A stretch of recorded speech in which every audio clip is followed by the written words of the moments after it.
Hello and welcome. You're watching Times Now. I am Meenakshi Upreti, and viewers, the war between Israel and Hamas has entered day 32. But the families continue to wait with bated breath for their loved ones who are held hostage by Hamas in Gaza.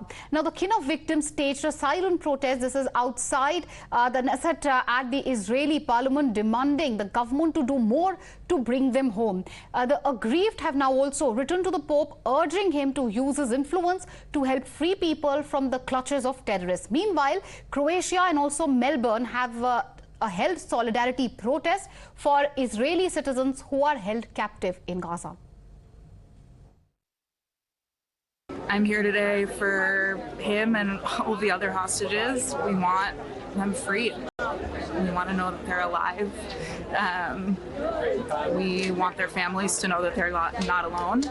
I think, for all of us, the ultimate goal is to get them back and to have them free. Find them, get them back, bring them home. I think it's really simple. I don't think any of us can understand how this happened, but we're all united in one goal, which is to bring them home. Once we get them back, there has to be so much work done to repair this country and to bring the people together and to ensure that this never happens again. First and foremost, to be together with very beloved people that are part of our community that we know very well and love, and want to support them and cry together with them for the return of their children, their grandchildren.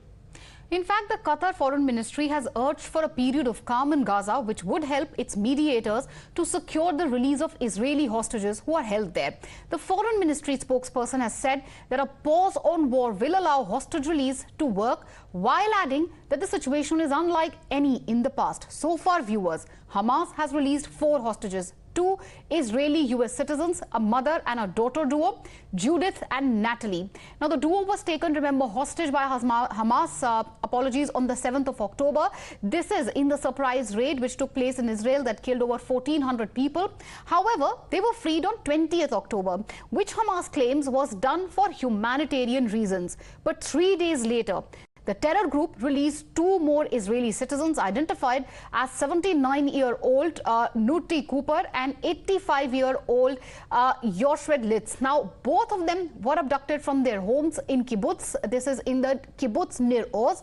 Their husbands, however, remain in Gaza. While these 4 individuals were released by Hamas, an Israeli soldier was rescued during ground ops in Gaza. The soldier, identified as Private Ori Megish, may be the first Israeli captive soldier who has been freed since Israel stepped up its ground war. She was an observation soldier who was taken hostage by Hamas when the terrorists stormed the Nahal Oz base. This was on October 7th. Now, Megidish was believed to have been held alone, though other members of a unit were captured by Hamas in the onslaught. But what about those individuals on your screens? Over 250 and others.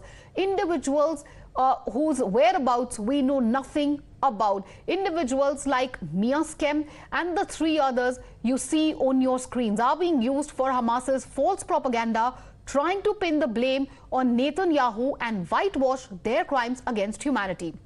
But the Israeli PM is unfazed. He has locked his targets on Hamas and its terror raids. The barbarism is led by an axis of terror. The axis of terror is led by Iran. It includes Hezbollah, Hamas, Houthis, and their other minions. They seek to bring the Middle East and the world back to a dark age. They seek to torpedo, to derail any progress towards peace and the progress and the promise that we had in our budding peace treaties with our Arab neighbors. If they go strong, if they're not defeated, they will derail this process. They will imperil the entire Middle East. If the Middle East falls to the axis of terror, Europe will be next, and no one will be safe. This is not a local battle. This is a global battle. The paramount need is to defeat this axis. That battle is now being waged by us against Hamas in Gaza. There is no substitute for victory. We will defeat Hamas. We will dismantle Hamas. We will offer the people of Gaza and the entire peoples of the Middle East a real future.